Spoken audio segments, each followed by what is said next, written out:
Hello everybody, here is again the boring channel from Kleve with some lectures on business administration and other highly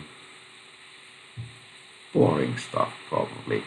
Okay, today that's a topic which I really like perhaps as much as you, so not very much. It's rather a theoretical thing.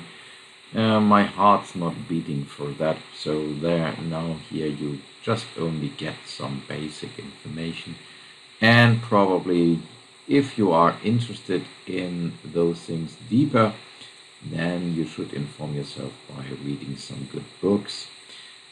For example, what I came across several times is Richard Daft, Understanding Theory and Design of Organizations, has seen many editions up to now already, so seems to be recommendable if you really want to become up to date in the field.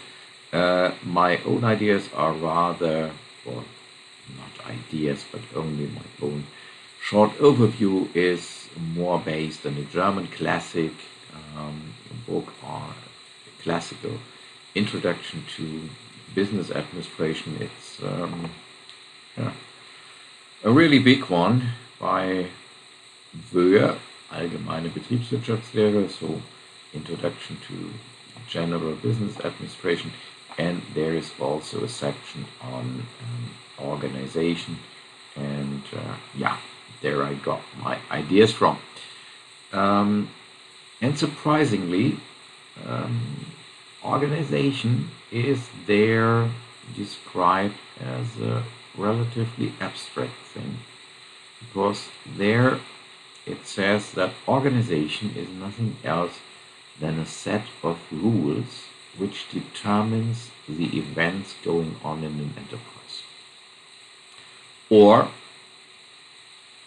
alternatively, the term organization can be used for describing the process of creating and establishing such rules. So there, under a very abstract perspective, the idea is that organization is setting up rules for decisions, for example, in an enterprise. So what is going to happen, that's decided in an abstract way. When you look to more modern literature, for example by Daft, there you see some additional aspects. So organizations are there described as social entities. They are designed as deliberately structured and coordinated activity systems. So deliberately structured as a system. They are directed by goals. Okay, naturally that was not mentioned in the foregoing definition, but seems to be between the lines. And their organizations must be something which is linked to the external environment. Okay, now pardon me if I focus more on the old definition, where I'm more familiar with, but okay. So the object of an organization is, in our specific case, not in the general theory of organizations, an enterprise and everything which happens inside the enterprise. Now, setting up rules can be done in a very general way, or can be done in a very specific way, focused on one single event, for example. And that directly brings us to a choice which we have to make if we design an organization. Do you opt for more general rules, or do you opt to decide in the individual cases individually? So general rules are naturally suitable only for things which happen more than once, because it makes no sense to set up a rule for all possible cases if there is only one possible case. The advantage of general rules is if you set up one rule how to decide in all situations which are similar.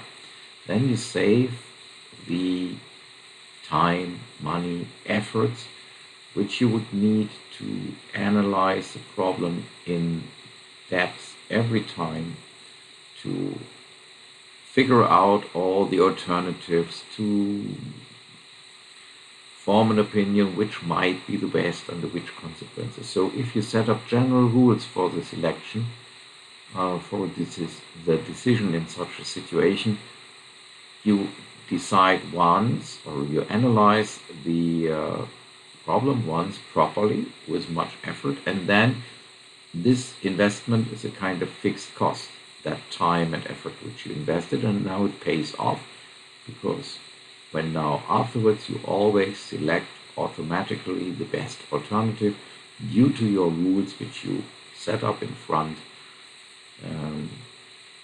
then that pays.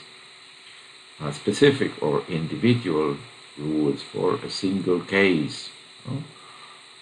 Probably there you can look into the peculiarities of a specific situation more deeply, more into details. The persons involved, for example, if I have to decide something, how to behave now and then, I have the idea that I am more free in my decision as if I were bound by strict rules how to decide. Naturally, there, if I want to decide properly, I have to invest the time for analysis of the situation and selection, the best alternative every time. So that is probably more time and effort. Now that brings us to a principle, the substitution principle of organization or organizing things. The more events which are repeated in an enterprise in a similar regular way, the more you can replace by general rules. That's trivial, simple, because if events don't repeat in a similar way, it makes no sense to set up general rules. And so the more similar situations of decisions repeat, show up again and again, the more you can gain by doing a thorough analysis of the problem once and then setting up rules what will probably be in each of the individual situations which are similar, which will then probably be the best decision. Now the consequences for the motivations of the persons involved, they probably have not so much to think. That might make life easier for them. On the other hand, it might be that they feel more like a machine and only executing orders. And perhaps they do no longer feel responsible because it might be that they don't think about the consequences, but just follow the rules. So that might be a negative. The optimum degree for setting up general rules is probably that all those events which repeat and are similar enough are regulated by general rules and the rest is done individually. By the way, also that is rather self-evident, because all those cases where setting up a general rule for all the situations doesn't work because they are not similar enough. All those situations are all automatically defined outside the scope of that law or paradigm here, because when you say they are similar enough under the aspect of organizations, then you imply that you can set up a general rule. Okay, so this idea of an optimum degree of setting up general rules is probably itself evident, or a kind of circle, a conclusion in a circle, because the final conclusion is already contained in the assumptions in the beginning. If it is similar enough, and automatically you can set up general rules. So no surprise. The only message which we really should get from that is don't overdo setting up general rules. There is a limit to that.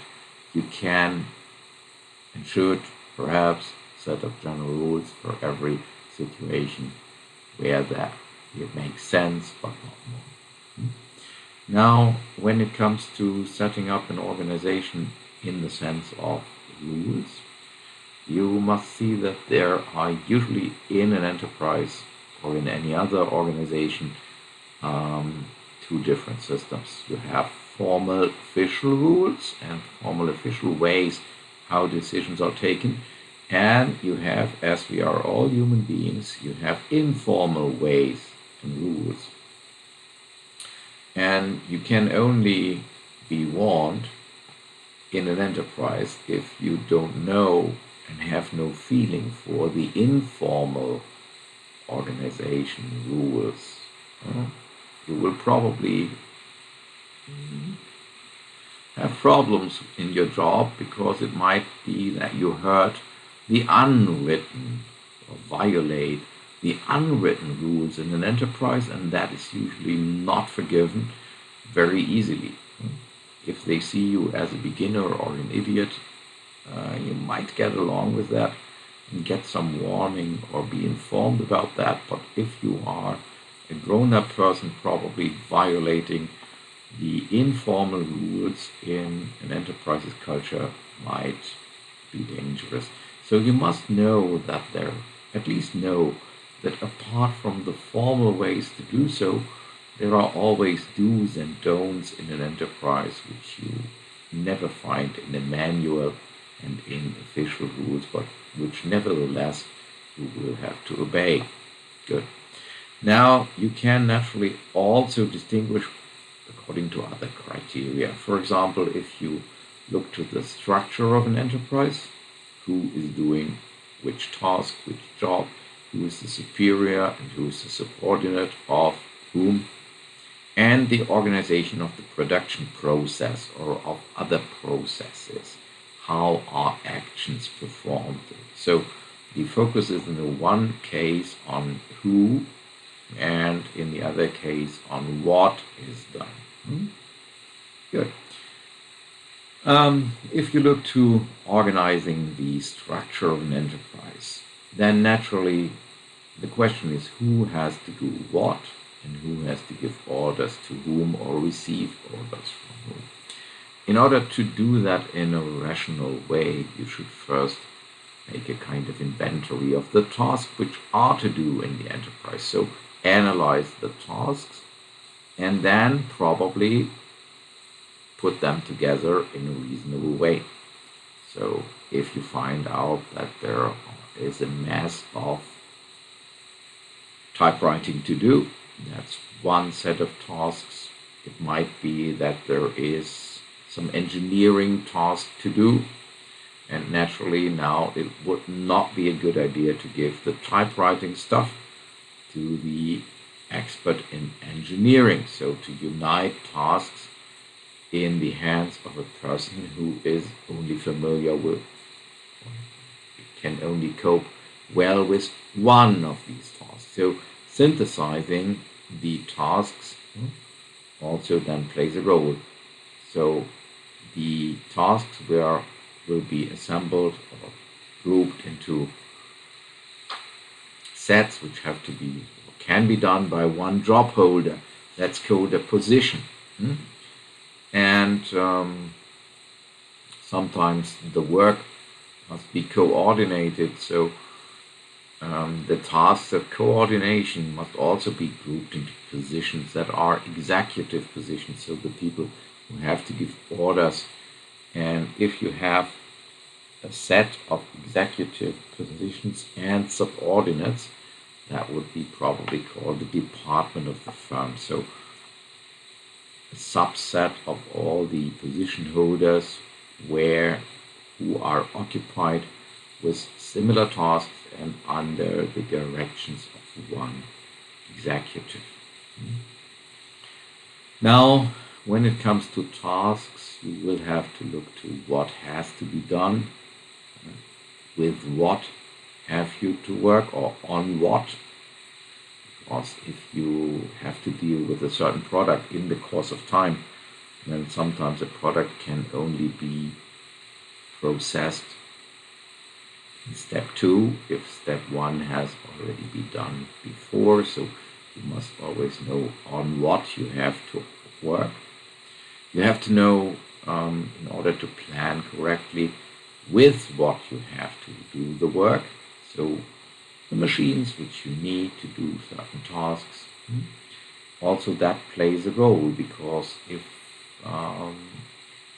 several people have to do several things with objects and they all need the same machines, you will not be able to place the position holders or the job holders in completely different factories if they only have one machine. Or you must draw the conclusion that if you want to separate these positions, every position holder must get his or her own machine. So you must know about that. The space and the room which is needed for fulfilling the tasks must be determined, and probably it also plays a role which time you need and at which time things must be done. For example, when you find out certain activities, let's say writing letters, writing a letter takes half an hour or so, and you need to write some 100 letters, and you need 50 hours. So that probably would mean one position and a bit more, one person to do this, or two persons together. But now imagine all these letters must be written on Friday afternoon, and there is no free time for that. So to whom the letters have to be written, and with which contents, that can only be found out at 12 a.m. on Friday, and they must leave the firm on 5 p.m. on Friday. Then the time frame would be completely different. And so for your organization, who gets which task? And how many people do I need to fulfill that task? You would get to come to a completely different outcome. So time plays a role, the time which is necessary, and the time at which the job can be done, the tasks can be fulfilled. All that plays a role when you condense different tasks into different positions. My second alternative, with the very low time frame, would mean you need 5 hours available, 50 hours for letters. You need probably 10 different persons then, and not only 1.5 to fulfill the task of letter writing. So here you see simple things, but having an enormous influence. By the way, just to tell you something, I came to that example with letter writing because in a firm where I was busy some 20 or 30 years ago, there was a very well-minded secretary working for 5 or 10 different people.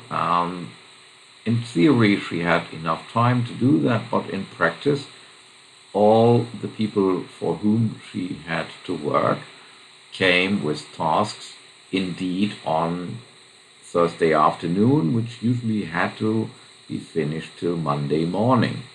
So her capacity was unused during a bit of the week, major part of the week, and then she was completely struck down with workload in the second half of the week. So that was not an example for very good planning and organization. So that means you have to keep these aspects really in mind when you don't take them into account in your analysis of the situation of the tasks to be done. That might lead to a chaos. That might in the end not work. Now, when you form positions, you should also know that in real life and in theory there are different ways. Naturally, you have an abstract way to form positions. For example, there are several tasks always showing up regularly where somebody needs the skill of an engineer, and also a similar knowledge, similar specialization in the field of engineering. So these tasks could and should in principle be given to one position. So you have defined what the position holder should be able to do. And when you now know this is my optimal position, then you look for the optimal job holder for that position. So you look for an applicant who can fulfill all these tasks.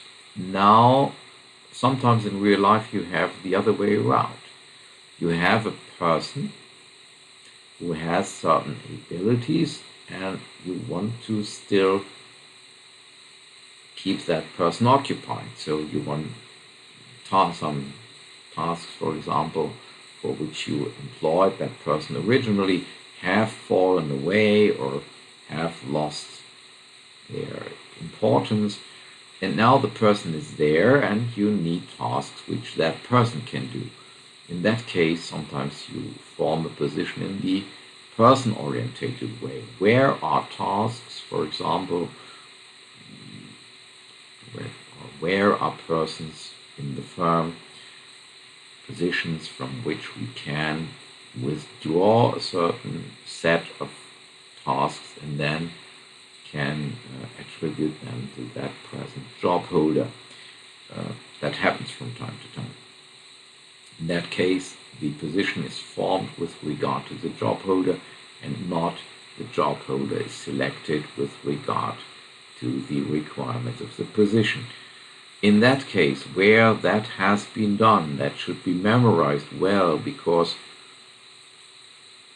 if later that present job holder retires or leaves the firm, then somebody must still be there who remembers that this was not an abstract, or that this way to form the position was not commanded by the requirements of the firm, but only by the requirements of that specific person, so that that position can be dissolved and organized in a better abstract way after that problem with that specific person has fallen away. Yeah, so forming positions might be characterized by what has to be done or which actions has to be taken. So the object in the sense of on which things do you work on, with which things do you have to do, or which actions do you have to perform. An important thing is also the following thing. When you form positions, you attribute tasks to a certain position, so the holder of that position will be forced to accomplish all these tasks regularly. Now, in order to be able to do that, you must make sure that the holder of that position has two important characteristics. First, that person must have the competence, so the right and the authority to do the necessary activities. Imagine in a firm you employ somebody. It is necessary for that person, for example, to deal with cash, but you never give the permission to deal with the firm's cash there. So in that case, you have a discrepancy between what that person can do and what that or must do and what that person is allowed to do. So in that case, things can only go wrong. So a person to whom you give a task, you must also give that person the means and the authority to do the necessary activities. And the second thing is, now when it comes to control or supervision, you must also be able to make a person responsible for success or failure. Because if you want to learn from things and want to react to failures, you must be able to identify who is responsible for the failure. Or you must be able to identify who is responsible for the success. For example, if you want to pay somebody a premium, if something goes very, very well, perhaps you will show or want to show a positive reaction, then you must be able to find out to whom. Well, people are very, very angry if you,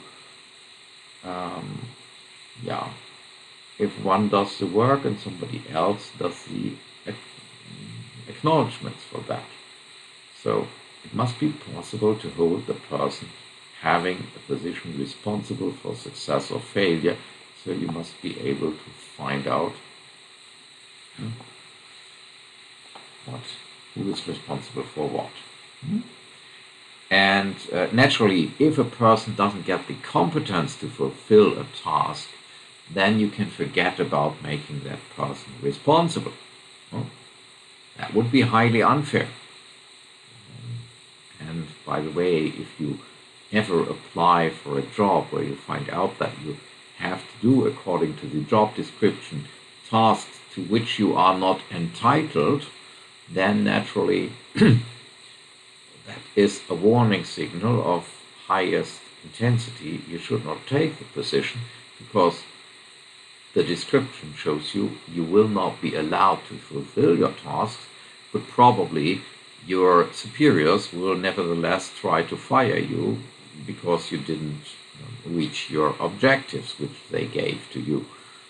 Because if they make fundamental mistakes in assigning the competences to the job, then they probably also make the fundamental mistakes that later they don't see that they can't hold you responsible. Who gives you no chance can't accuse you of not having used the chance, but not everybody knows that, so be cautious there. Good. When you form positions, naturally the hierarchy of positions also plays a role. Who has to give orders to whom?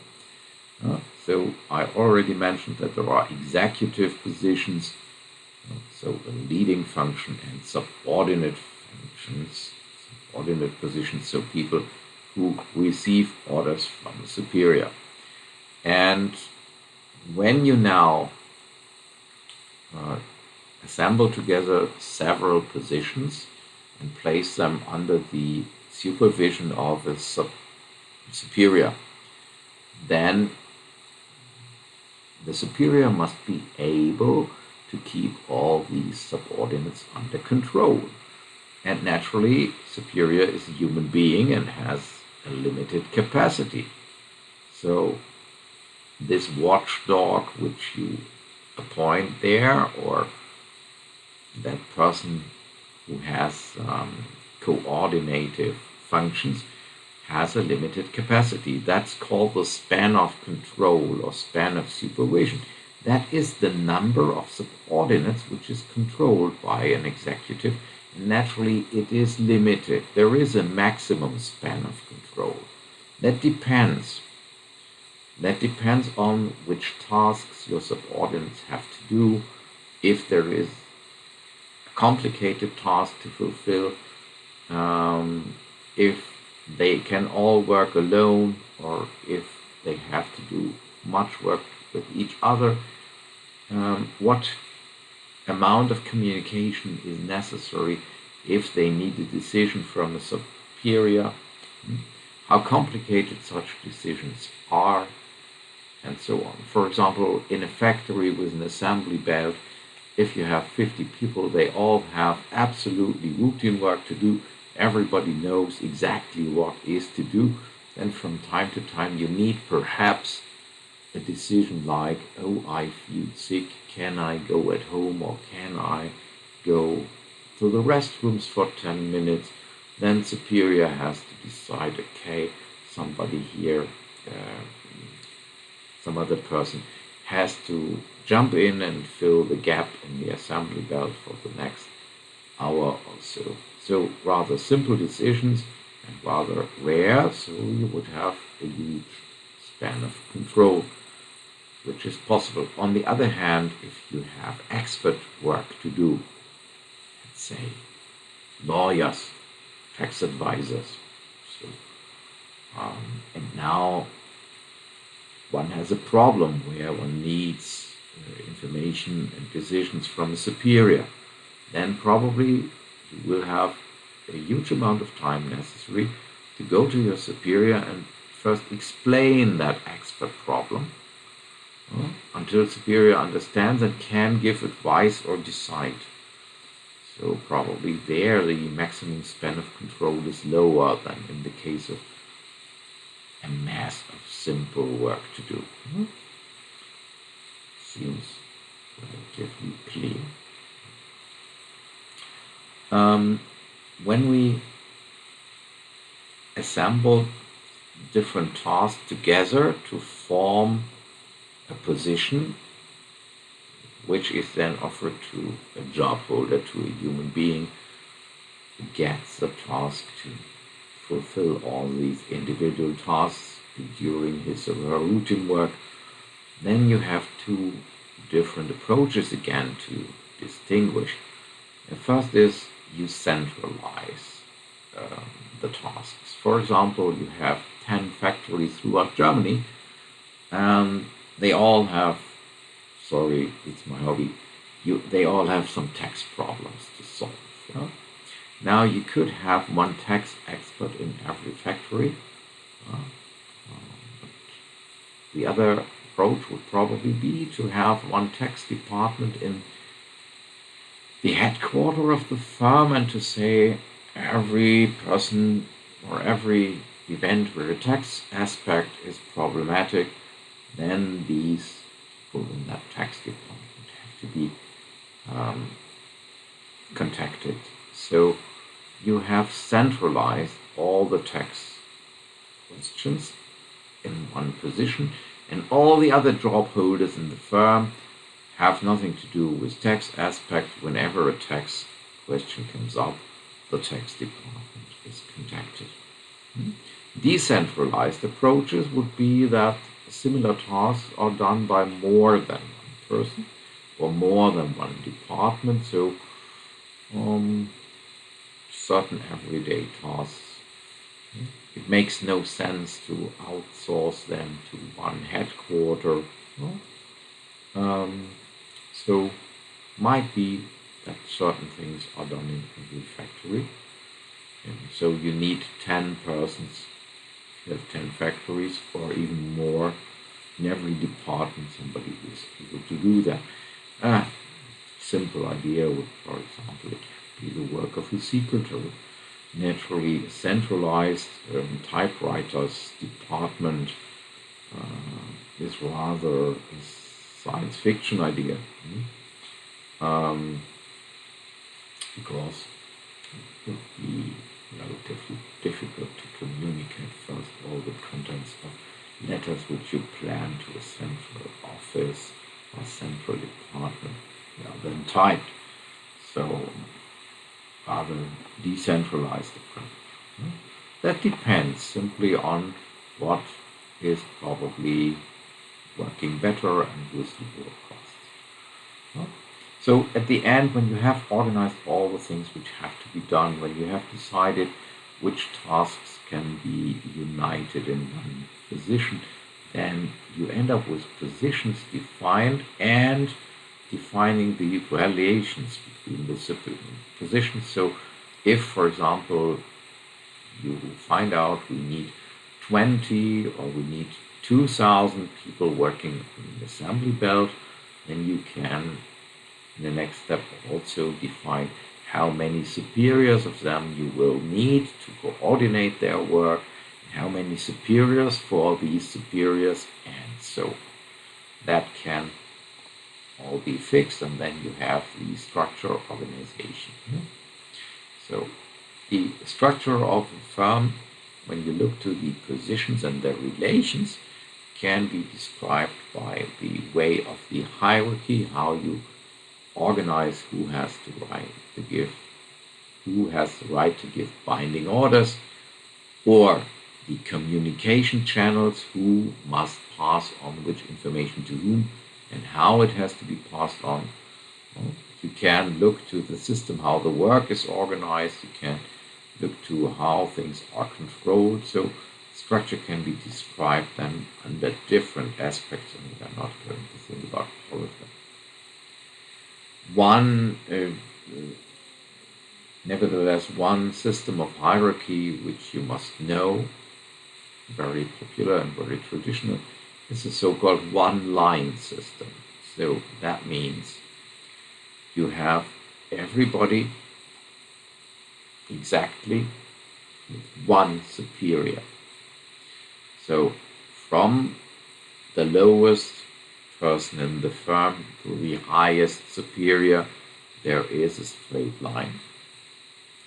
And decisions and questions and so always go only to the immediate superior, or orders go only down from one superior to the immediate subordinate. So every subordinate takes orders only from one superior. So the lowest guy or girl in the department takes orders only from the immediate superior, not from the boss of the bosses. Why? That sounds rather complicated, because imagine that even restricts my rights as a boss. In principle, it's my firm, so they are all my employees. Even the subordinates of my department leaders are my employees, so why can't I give them orders? That's under rather practical aspects. Imagine the highest boss in the firm gives an order to the lowest person at the assembly belt. You can go now and please take my car and drive for me to Cologne and deliver a letter there, which is very, very urgent. Now, what happens? In that case, you breach the line, and, well, the executive who is the leader of that department, who is responsible for the work of these, let's say, 10 people working in a unit at the assembly belt, that person now is overridden or overruled or avoided, and one of that person's subordinates is now taken away and assigned to another job. Go, drive to Cologne, deliver a letter there, and come back. Takes half a day. What does it mean? Now the department boss of the 10 is responsible for organizing the work of that unit of 10 people. In order to be able to do that in a reasonable way, you must know which capacity these 10 people have. You must be able to plan what each of the 10 people has to do, so that it can work. And now when, without informing you, somebody comes and takes one of your people from the unit and gives them other tasks, then you have now to fulfill the tasks for 10 with 9. And nobody even informed you about that. So you will no longer have the means to fulfill your tasks. And so your whole plans break down. And now can you be held responsible for that? And the answer would be no. Because as your superior bypassed you, as the boss of all bosses in the firm, the owner gave an order directly to the lowest person in the firm. The whole system crashed down. I thought I have 10 people available, gave them tasks, and then the boss came, the deputy of the boss, and they gave orders, different orders, to 3 or 4 of my people. So in the end, only 6 worked for the purposes which I planned them for. And when the whole plans of mine were destroyed and disturbed, even nobody informed me about that. So that can't work. And well, I always have then an excellent excuse why that department couldn't fulfill its aims. That's different if, for example, the boss approaches me via the line.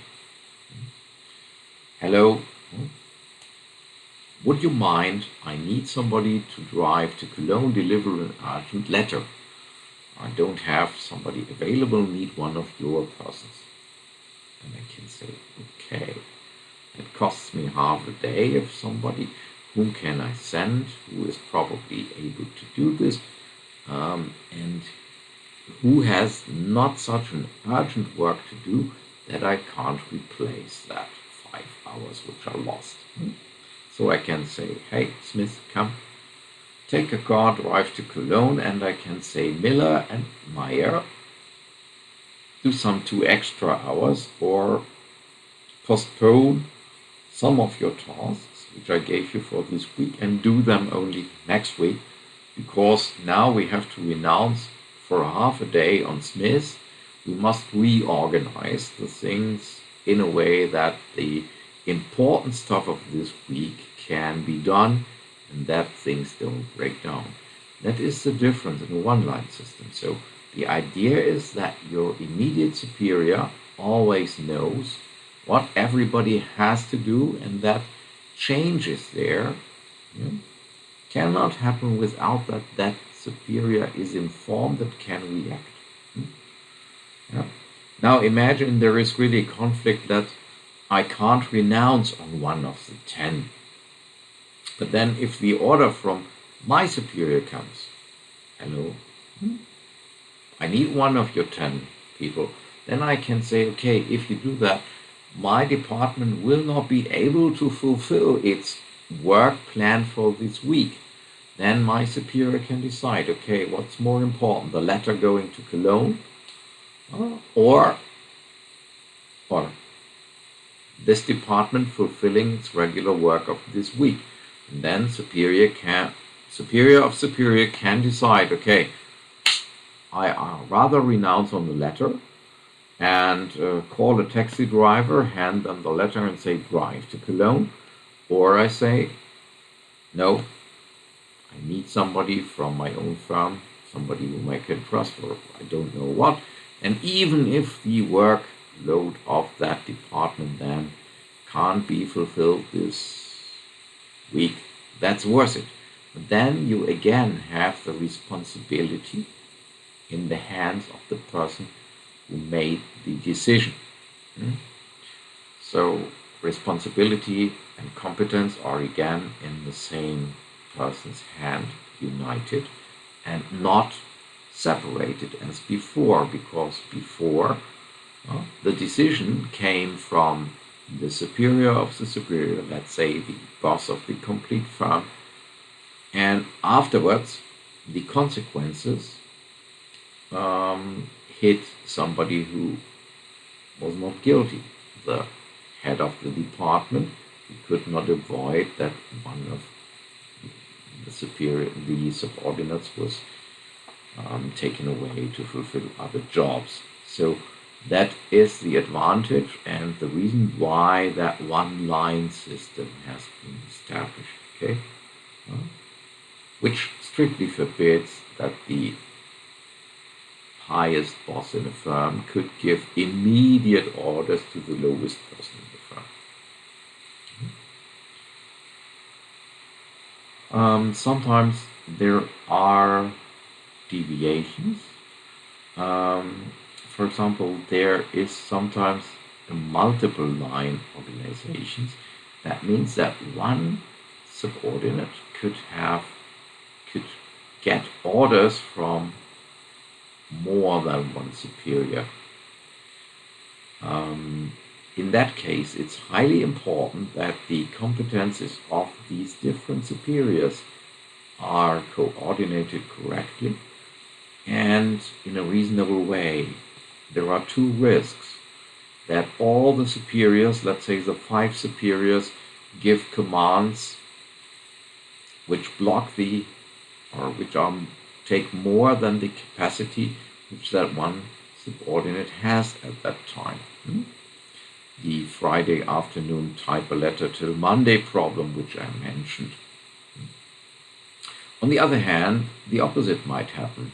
Every superior of our one person thinks, okay, all the others, we are 5 superiors, there's so much work to do, I renounce on giving that piece of work to this person, and that person probably has enough to do, I'll give that work to somebody else. Then you might have a kind of an underload for that person. So there must be a good coordination in such a multiple line system. Another modification of the one-line system is a staff line system.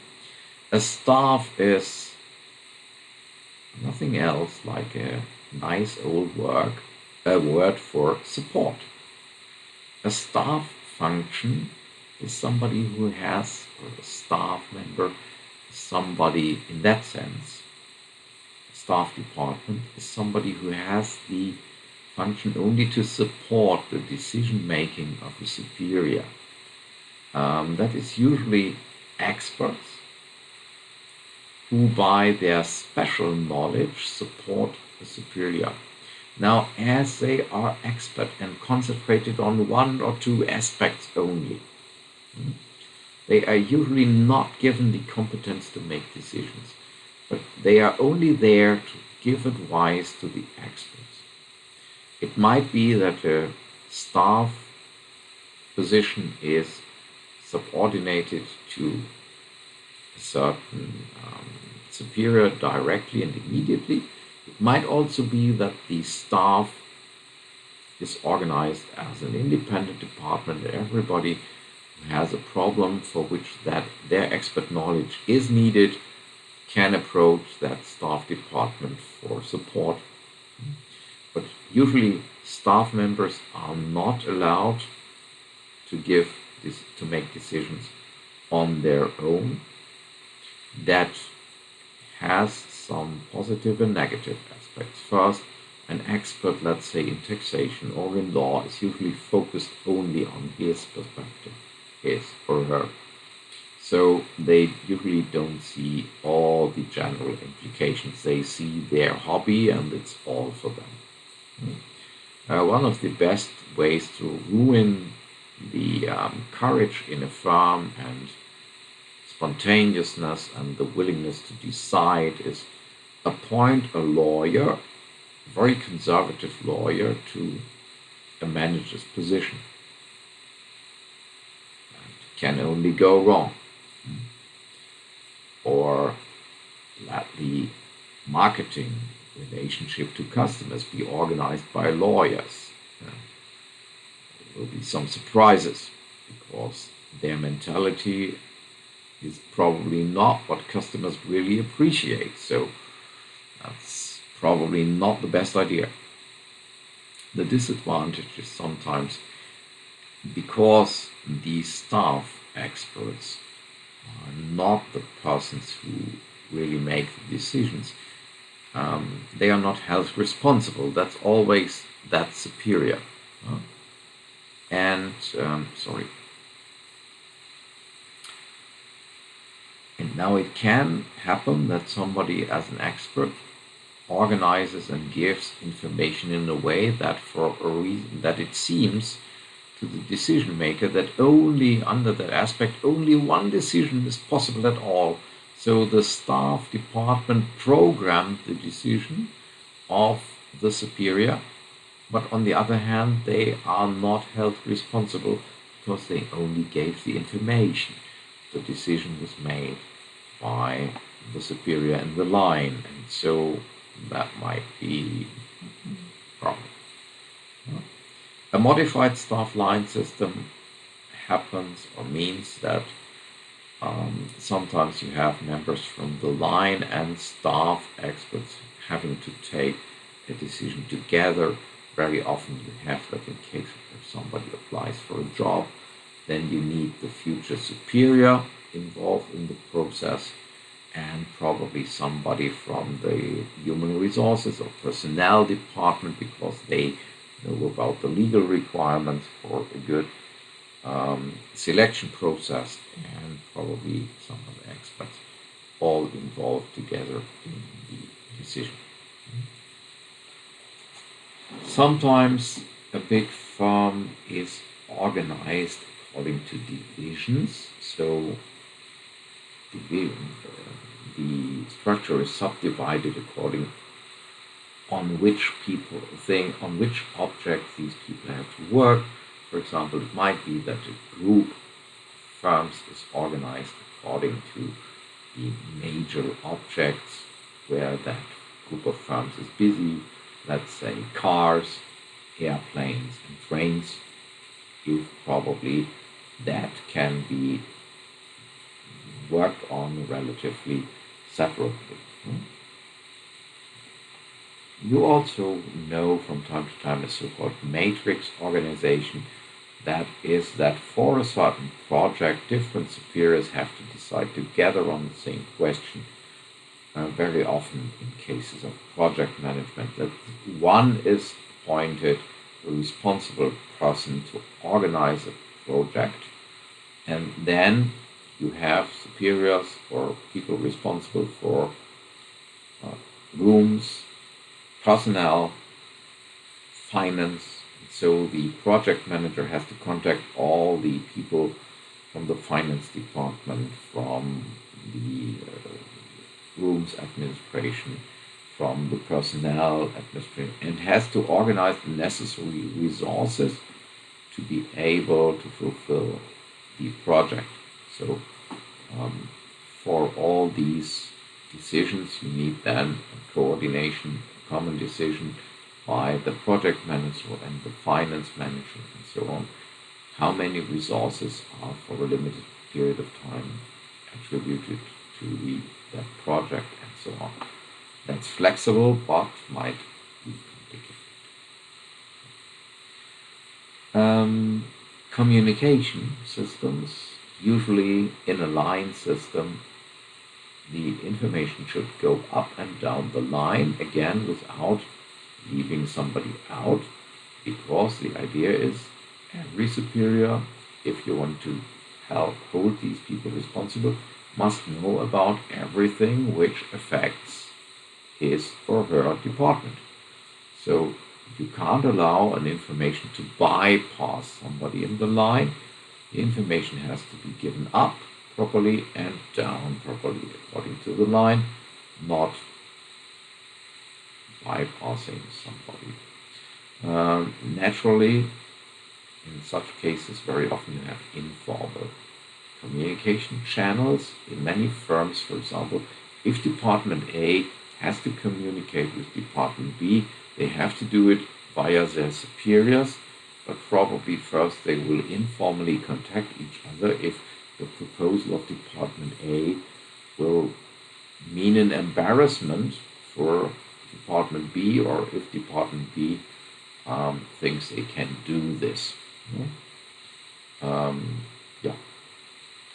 So not knowing about the informal communication channels and rules which have established themselves in such a firm might be dangerous. Okay, so when you want to organize the work, you will also have to decide which products or future products are given to which position holder and which steps of work have to be done on at which time, by which position holder, and so on. That's rather more the technical stuff, and that's not where I can go into details, because there, if you want to organize the working process, then you must know exactly what has to be done. For example, producing a car. And you have to analyze exactly by which steps and which half-finished product and which raw material you have to begin, at which point of time, how long that usually takes, how you have to react to delays, and all that. So you have to analyze very, very deeply what has to be done and then plan step after step. And the working process organization naturally then must decide which objects have to be worked on by which persons, which activities which person has to do, when that has to be done, at which working place, and you have to plan all this in advance, and will have to plan also if disturbances occur, how and who has to react and to organize the reaction. So there you have to go deeply into technical aspects. So you have to analyze what has to be done, which step after which other step, which time does it take, which time pass is critical. So production planning is a science, I would say. And yeah. So I'm not going deeply into details there. That should be enough for today. And now let's go away and start again with another chapter at another day. Thanks for watching this time, and till next time. Ciao.